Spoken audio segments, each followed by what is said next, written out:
Бәріне сәлем достар, бүгін сіздермен чечевичный суп, яғни жасымық сорпасын дайындайтын боламыз.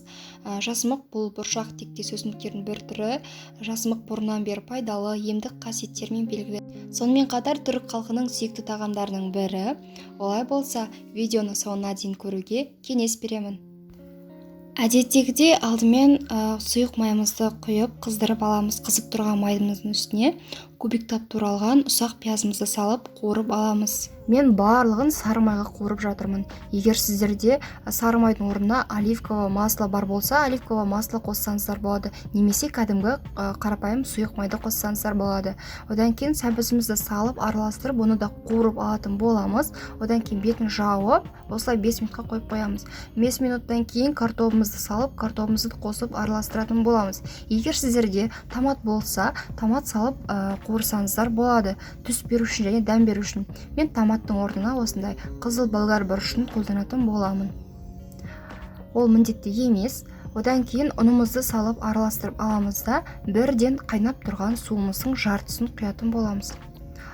Келесі кезекте біздің 4-5 рет шайылып жуылып келген жасымығымыз, яғни чечевицамызды салатын боламыз. Одан кейін тұз, бұрыш, зираларды салатын боламыз. Бұл жерде зира ол міндетті емес.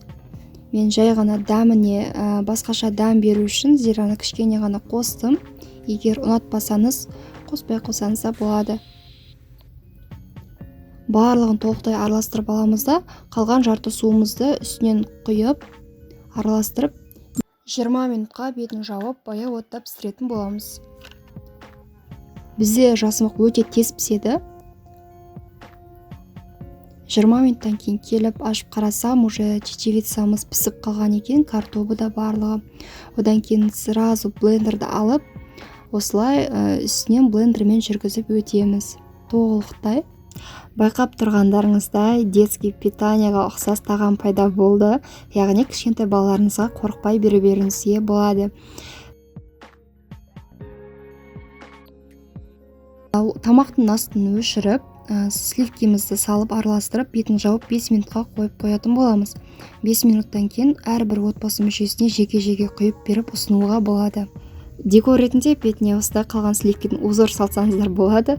Шыны керек, осы тағамның дәмін алғаш көргелі бері менің ең сүйікті сорпаларымның біріне айналды. Дәмі ерекше әрі асқазанға жеңілдеу. Ең бастысы тағамдық құнарлығында болып тұр. Сіздерге бұны көбінесе кешкі астарға дайындауды ұсынар едім. Көріскенше күн жақсы достар. Сіздердің әрбір басылған лайктарыңыз бен жазылған жылы лебіздеріңіз мен үшін өте маңызды. Міндетті түрде дайындап көріңіздер. Сіздермен болған мен Анеля.